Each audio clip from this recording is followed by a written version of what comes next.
In this video, John and Ash from Rally Raid Products are going to give us an in-depth look at the custom parts they've made for the Triumph Scrambler 400X. After that, I'm going to take it out and I'll let you know what I think. The 400X has been a very successful model for Triumph since its release, and with good reason.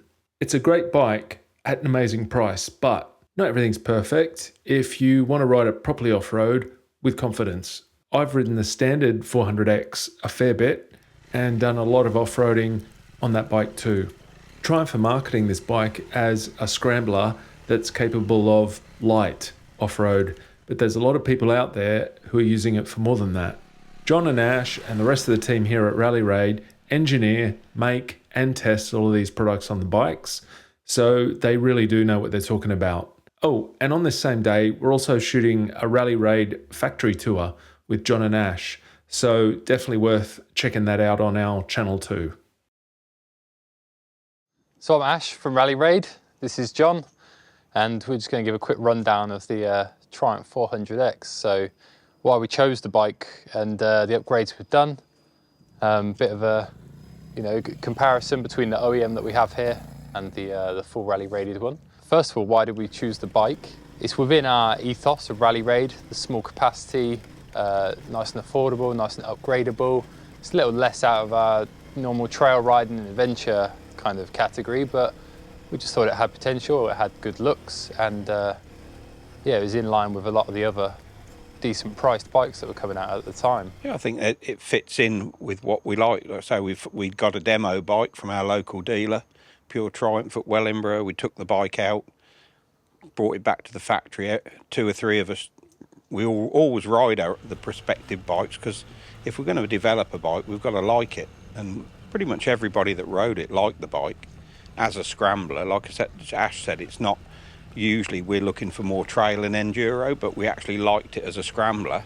We just felt it fell short, as usual, on suspension and a few other parts, like most of the other bikes do, because they're built to a budget. But that's not to mean that the budget affects the quality of the main part, the engine, the reliability, the electrics. Generally, most of the manufacturers are looking to save money on suspension, and they generally go for cast wheels, because a cast wheel is a lot less expensive to make than a tubeless spoke wheel. You were telling me before that when you get a bike, you all take it out. Even Liz. Yeah, Liz, everybody rides the bikes. Yeah. Yeah, we all, because we invest a lot of time and money developing the kits, so we've got to feel that we actually feel like we want to work on the bike. Not every bike we've had has sort of passed the test. We've sort of said, well, no, it's not for us, for various reasons, and we will go on to something else. What did you guys like about this bike when you first took it out? Just on the short ride here to the factory, I was just immediately impressed with the engine, how punchy it was, because we've been working with the CRF 300L for a couple of years, and the G310 BMW, and the Triumph really picks it out. It's noticeably faster, more torquey, so that was quite impressive for me. What else? And it wasn't a small bike. Some of the bikes we get, you think, yeah, they're small. They're actually small bikes, whereas the Scrambler, with our kit on, people think it's a 650. Yeah. Because it physically isn't a small bike. It looks small though, doesn't it, in the photos? It does, but then when, we were more looking towards the 450 Himalayan, weren't we, when we went to ECMA, and then we walked past it, and I'm 6'4" and sat on it, and it felt fine. I didn't feel cramped whatsoever. Yeah. So I thought it was just a nice, ergonomic bike. Very relaxed. Anything else that stood out to you, aside from engine and ergos, when you first jumped on it? For me, it was the fact Triumph, it's their entry-level bike. For us, we've never really been involved with Triumph up till now, and for us, it was a good start working with Triumph. We worked with the local dealer, and it's been quite nice working on a completely different model. Yeah. And as far as we're concerned, quality-wise, the bike's great. Yeah. It's just a few shortcomings, but we're addressing that as we go along. So I think, if people have seen your bike, it's pretty obvious what you think the shortcomings were. But when you first rode it, what were the initial things that stood out to you when you first took it? Mainly off-road. Off-road, choppy, just suspension way too soft sprung and too underdamped. Yep.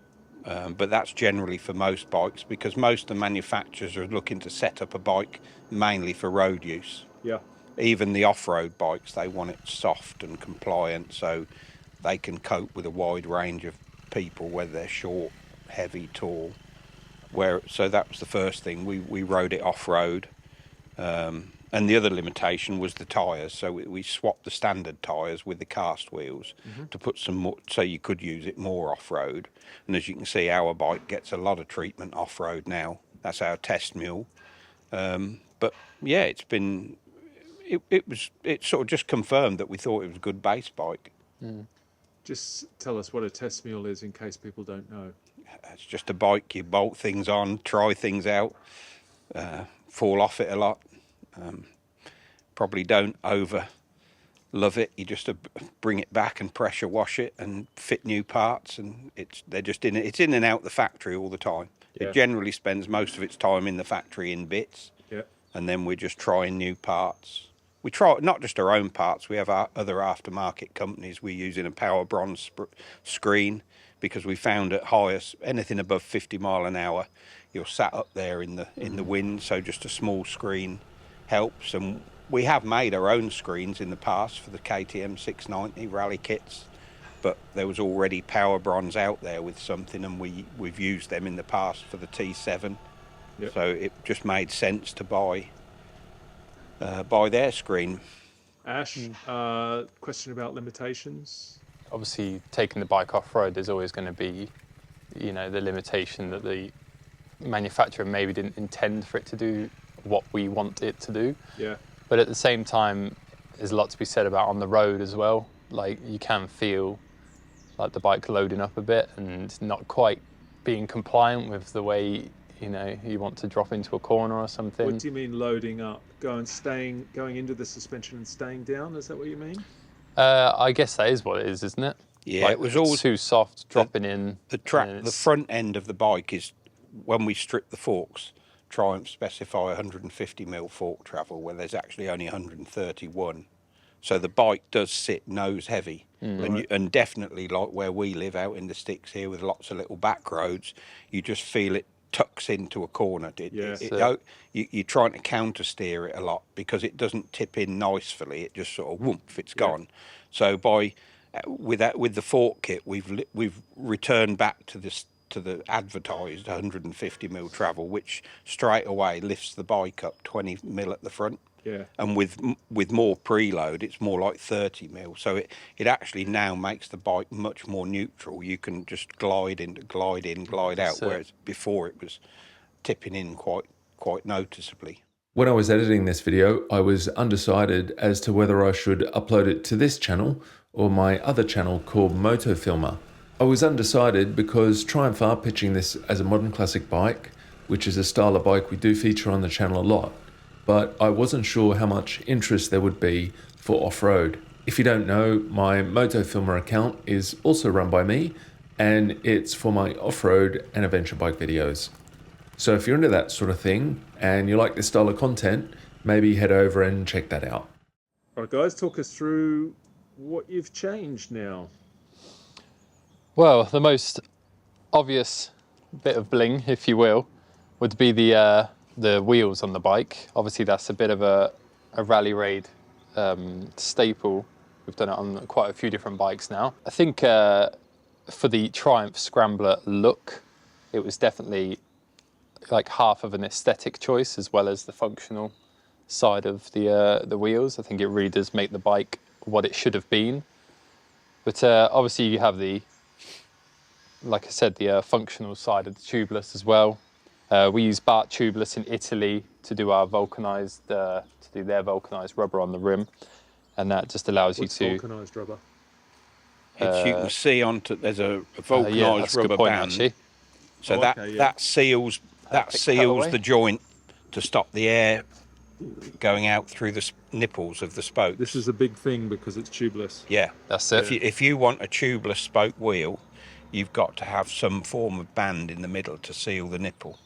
So this is vulcanized iron under pressure, so it seals completely. Was it a heat treatment or Yeah, something? it's a steam autoclave treatment. But the point is, it seals the nipples so that the air chamber remains completely sealed. Got it. But if you did have a really bad puncture, most punctures with tubeless you can repair on the bike with a tubeless kit.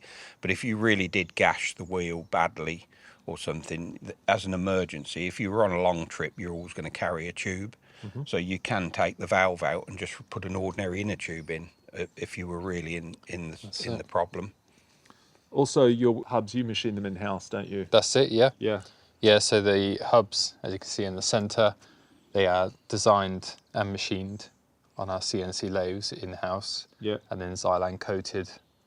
And then they get sent off on a stillage to then get laced into the XL rims. Yeah. And So we use a heavy-duty spoke, stainless steel heavy-duty spoke with brass nipples, so you've got less chance of corrosion. Yep. And then a premium XL gold rim. Weight difference between this and the cast one? These are a little bit heavier. Are they? Yeah. You'll never get them as light as a cast wheel. Okay. But there's always going to be a bit of a weight increase. But then you've also got the strength increase for off-road. If you do want to lose the bike off-road, or you're travelling not on gravel roads, that's going to be much stronger. It actually gives, whereas a cast wheel has got no give in it at all. If you hit something, the whole point of a spoke is their tension, so the wheel can give a little bit. So they're much more robust. And when they come back from the company that do them in Italy, they get bearings and seals, don't they? We put the bearings and seals in before they leave. Yeah. And then once they come back, we just check them over, and then they're ready to ship to the customer. And they accept that our hubs are all designed front and rear, so that it accepts all the OEM disc brakes, it accepts the OEM cush drive, rubbers, everything. So there's no need to buy other discs or sprockets or anything. So that's the rear wheel, that's the disc side, and there's the recess.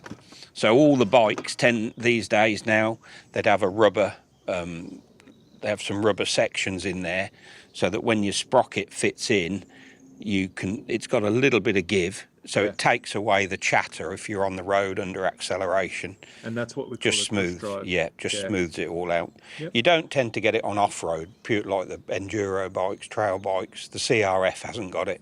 Yeah. But they're pure off-road bikes. But for bikes that are more road biased, they'd all tend to have a cush drive. Even the CF Moto that we're doing a set of wheels for now has got a cush drive. Yeah.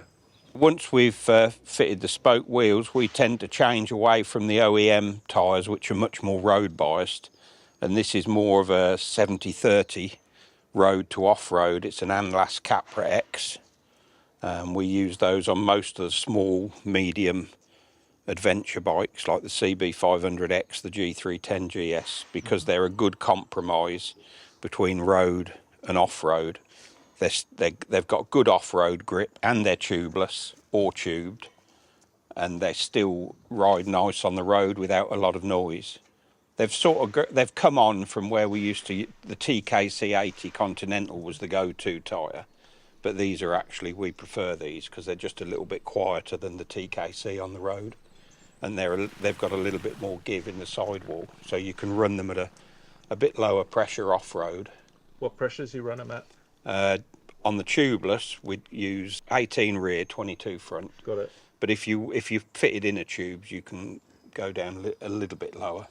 That's interesting. You run more on the front than the back. Because you don't want to, if you hit a rock or something on the front, you don't want to pop it off the rim. Okay. These haven't got enough power to spin on the rim.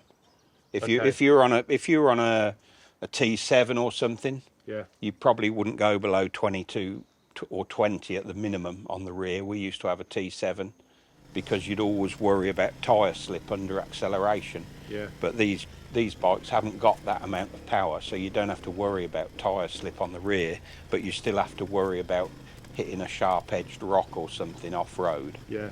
And that would be enough to just pop it off the rim and you'd lose your air seal. Yeah. When John's talking about tyre slip, proper off-road bikes have rim locks. That's it. We've got rim locks on the CRF 300. Yeah. Because we're using it predominantly off-road. Even we don't use inner tubes on the CRF, we're running bib mousse, but even that we run a rim lock. So we don't have to worry about punctures with having a mousse, but you still get tyre slipping if you're in wet conditions. Yeah. But it's not something you really have to worry about on these bikes. So for the suspension, we actually started working with Nitron to develop this set. They do a 22mm cartridge, which worked well with fitting in the fork leg, and we found when pulling it apart and doing the development side of things that the stroke of the fork was actually a bit less than what they advertised. It's about 130mm instead of the 150. So we developed a 150mm cartridge that will fit into the Triumph, and it's two separate cartridges in each leg, rather than like with the CRF where you have a combined cartridge in a single leg. Yeah. So that gives you independent compression and rebound adjustment.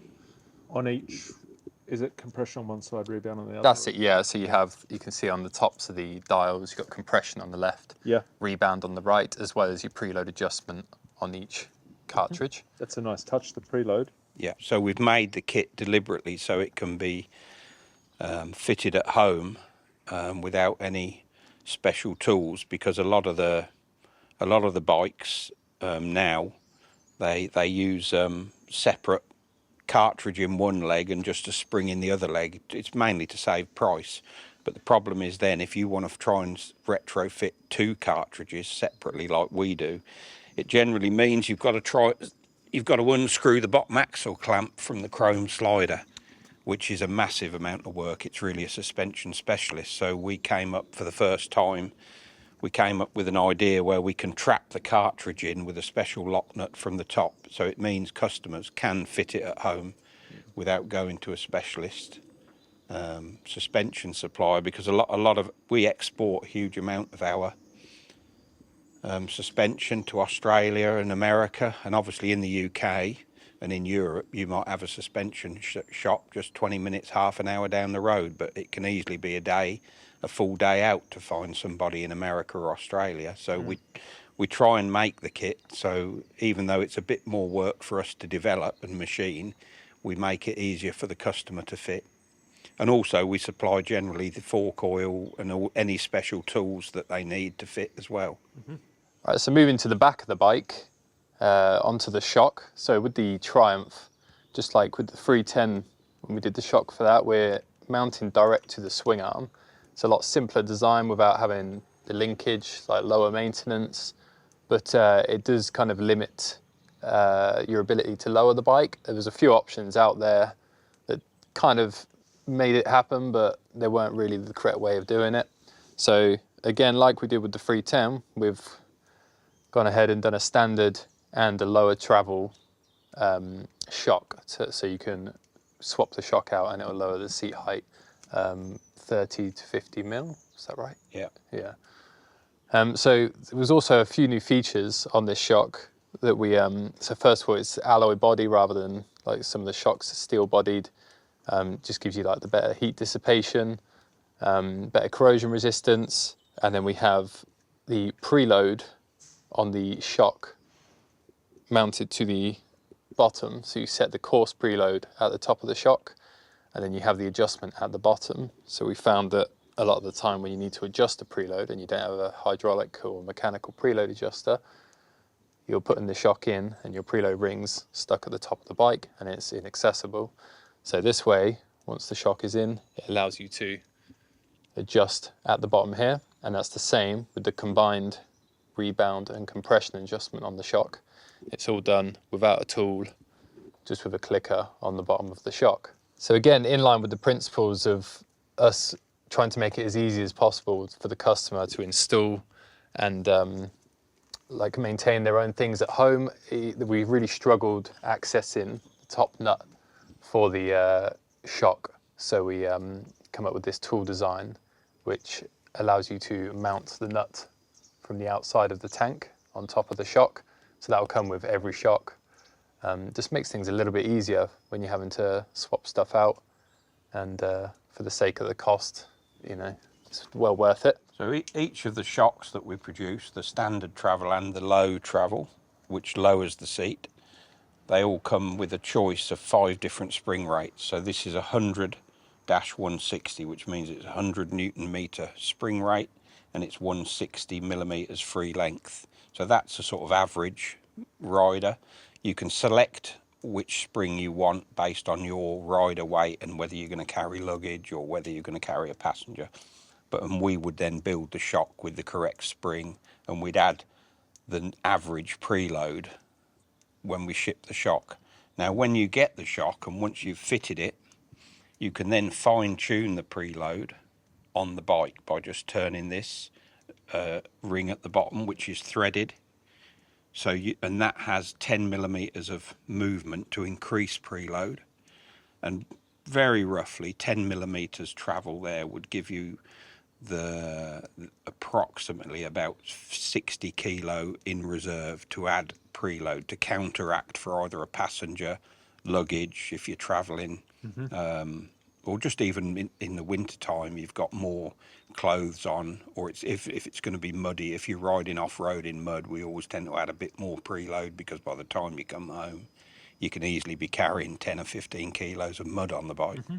So that's just something we did that we've never done on any of the other shocks, because most of the other bikes you can access the top preload ring on the bike, but the Triumph's just very difficult, near impossible. So we came up with that idea to counteract it and make it easier for the owner.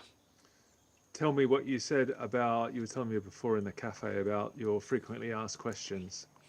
Yeah, mate. The two main questions are for the standard and low travel is, if I put the standard travel in, will I still be able to touch the floor? And we always say, well, if you can't touch the floor now, then you're not going to touch the floor with the new shock, because it'll actually raise it a little bit because it's got proper preload on it. And if you want to know how much lower the 40mm shock is, you just put 2 bits of 40mm wood on the floor either side and put your feet on them, and that would give you the same difference as lowering the bike. And conversely, the opposite, if on some of the other models we raise the suspension travel, which increases the seat height, so we'd say the same, if you want to know what it feels like having a 30mm taller seat height, just put 2 bits of 1.5" wood or 30mm wood under the wheels and then get on the bike, and that'd give you the same difference. But spring rate is the most often email and phone call we get. People will say, I've looked on your chart on the website and I'm right at the top of one spring rate, so would it be better to be at the top of one spring rate or at the bottom of the next hardest one up? And generally we'd say, if you're riding off-road a lot, yes, go up a stage, so you're in the harder spring because you'd probably be working the bike harder.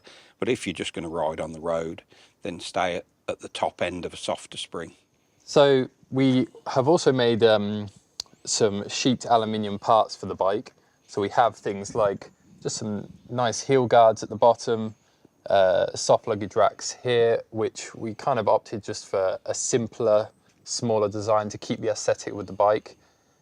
Because we're not going to be loading it up with huge amounts of luggage that needs to bear a lot of weight on them. And we've also switched over. We used to do a lot of anodized parts, but we're trying out new Cerakoting, which is a branded ceramic finish. It has similar properties for wear as anodizing. So this is kind of the first range of parts. Heel guards, rear rack, and the soft luggage are all running this new Cerakote finish. So that's a nice feature. And what this does, this sort of, when you're putting luggage, saddlebags, it stops it going in there, doesn't it? That's it, yeah. So the main use of these is it's giving you anchor points. You can get like aftermarket strap brackets that can bolt into these holes. So it's like giving you an anchor point to pull your luggage down, but also, for anything that hangs lower, it's stopping it from dipping down, touching the exhaust, things like that. Just gives you a bit more rigidity. This thing, what does this do? So it's just, again, kind of along the aesthetic side of things. Like most people will fit, if they haven't got a substantial one already, like a heel guard, or it's usually covering like your master cylinder for your brake. And this was just a nicer version. It's just a pressed steel that's on there already. It's quite thin and sharp. So this is just a bit more of a rounded profile. Again, match the aesthetics of the bike. Yeah. Cerakoted, so it's going to be, quite hard wearing, corrosion resistant and that. Yep. Yeah, just a nice extra feature really. While we're down there, John, foot pegs. Oh yeah, the bouncy foot pegs. Yeah, when you're right, they've got rubber inserts. Look, they make you nearly feel seasick after a while. So that'll be probably the last thing I do is come up with a more rigid off-road type of. They're also quite low. Yeah, they're not really very brilliant. So we're already working on a replacement, which would be much more like a conventional enduro trail footrest. And then the very last thing we've done, if you look at the two bikes, you've got a detachable pillion seat there. And we looked at doing a rack for the bike, because we normally do for most of the bikes, but then by the time you put a rack on here, you ride out the back. And we looked at the detachable seat, and we actually thought we could come up with something that worked to replace it that's really quick and easy. So we're just working on a mould that will replace the Triumph OEM pillion seat, which will have a plastic injection moulded pan with a laser cut 3mm aluminium rack. So you can quickly go from having a pillion seat, and if you just want to go away for the day and put some small luggage on the back, it literally is just click it in and that's it, it's ready to go. So we've also been working on a fat bar adapter for the Triumph. So this is similar to the one that we do on the T7, where we actually have a one-piece riser at the bottom, which then has the fat bar profile, and then a one-piece top clamp to go with it. And then with all our top clamps, we also have two sets of amps mounts in the top that are 90-degree offset, so you can have it portrait or landscape if you're running like a phone mount or something like that. So once you've got this fitted to your bike, it'll then allow you to fit something like a Renthal fat bar or one of the Pro Taper bars, which was a much stronger bar than what comes with a lot of the OEM bikes. Plus, I think one of the main reasons I found as soon as I rode it off-road was the bike comes with the standard 7/8 bars, but it's got a small crossbar to give it some strength. And that's where you really want to run a GPS in the middle, but you can't because of the crossbar. You've got to run the GPS above the crossbar, so it's all getting high. Yeah. So as like Ash was explaining, on our billet top clamp, you can then mount your GPS flush on the top clamp, so it's nice and low. It's very visible, but it's out of the way if you do have an off and you go over the handlebars. So we tend to mount all our GPSs nice and low in the middle. Okay. Unless they're a tablet, but then it has to have some form of rally tower for that. Interesting thing with these that we were talking about, these can be reversed, can't they? And, Yes. and yours do that too. Yeah, most of the bikes come with an offset mount down into the top triple, so you can take your top clamps off, lift the bars, rotate each riser 180 degrees, and these have got 6mm front and back. So there's 12mm in the two positions, front to back, which is the same as what we've got. So you can see the holes are slightly offset 6mm from the centre of the bar. So when you rotate it, it moves the bars forward or back. Yeah. So another perk of running the fat bars is we like to always run the universal taper bark busters, and like bikes usually come with hand guards of some sort, but they're pretty flimsy. They're usually just held on with like a steel bracket. Some aren't even held on at 2 anchor points. They're just floating. So by having the fat bar installed, you can have a proper substantial bark buster on there to help limit that crash damage, protect your hands. The first thing I noticed when I rode the Rally Raid Triumph Scrambler 400X was how much higher in the travel the bike sat. This bike is Rally Raid's test mule, and it's sprung for an 85 kg rider, so not perfectly sprung for me at 95 kgs, but already just riding on the road, I noticed how much higher in its travel the bike rode overall. John told me that the bike's set for an 85 kilogram rider because this is a fairly average weight for a rider that might test ride this bike. Obviously, if you bought the suspension, the bike would be set up to your weight. If you've ever seen any of my other videos, you'll know that I'm 6'1" with long arms and legs. One thing that makes the suspension feel good on the road is how well it handles small square edge bumps like potholes, joints in the road, etc. If suspension can't handle these small things well, it makes the road ride feel harsh. Oh, and by the way, I really like how you can change the forks preload, compression and rebound now on the forks and shocks. I also like the fine and coarse preload adjuster on the shock. If you don't know, the standard 400X only has preload adjust on the shock and no other adjustments. The Rally Raid forks and shocks have a good feel on the road overall.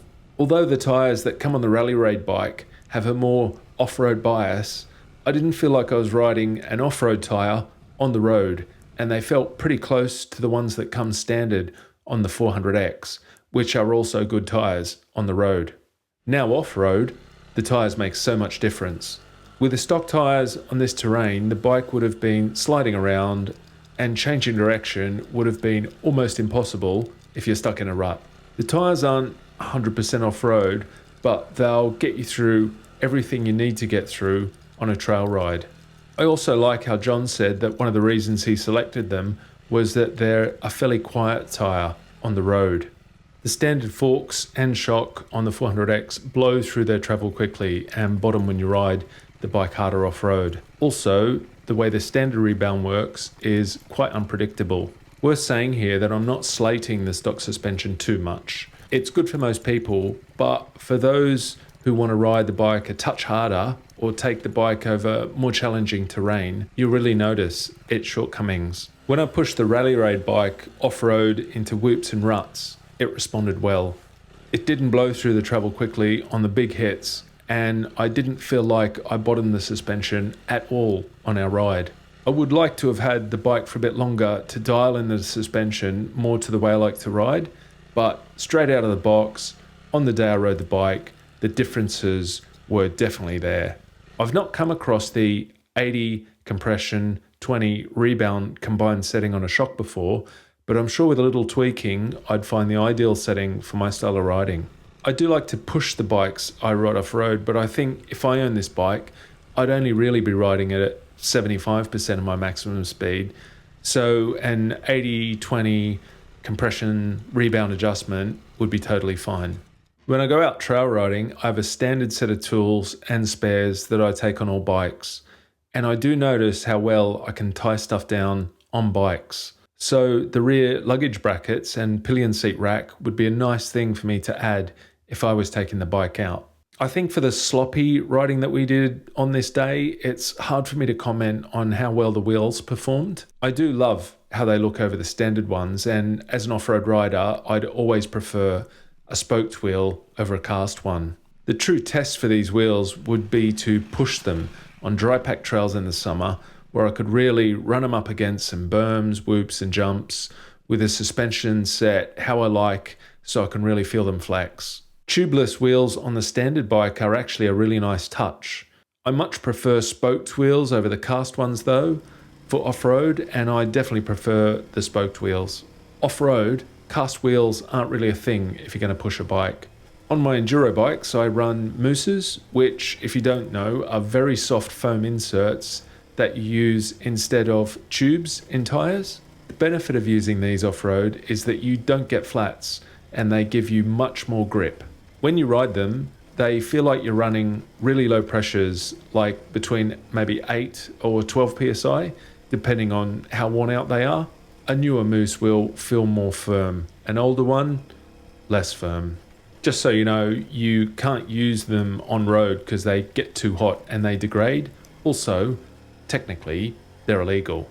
I didn't do any motorway riding on the day, so I can't really comment on the effectiveness of the screen. Okay, summary now. I really like the Rally Raid upgrades, and I think the guys have done a great job to transform the bike from a scrambler to a bike that's very capable off-road. I prefer to upgrade things on bikes that are done for a reason and not just for aesthetics. And I think John, Ash and the guys have done a really good job at producing parts that make a difference to the feel of the bike while improving the look instead of the other way around. I also really like that the guys anticipate the problems that you'll have when you get the part, and they try and preempt that by supplying you with the item you need to get the job done, like the spanner with a shock. Also, pre-install bearings and seals is a nice touch too in the wheels. I always add bark busters to my bikes, so like the look of the fat bar risers Rally Raid are looking to make. I'm also keen to see what the guys can do about those floppy foot pegs. John told me that there's a few selected dealers that are already selling the Triumph Scrambler X Rally Raid version as a brand new bike, so it's worth getting in touch with Rally Raid if you're interested in that, and they can point you in the right direction. Right, that's it. Well done, Rally Raid.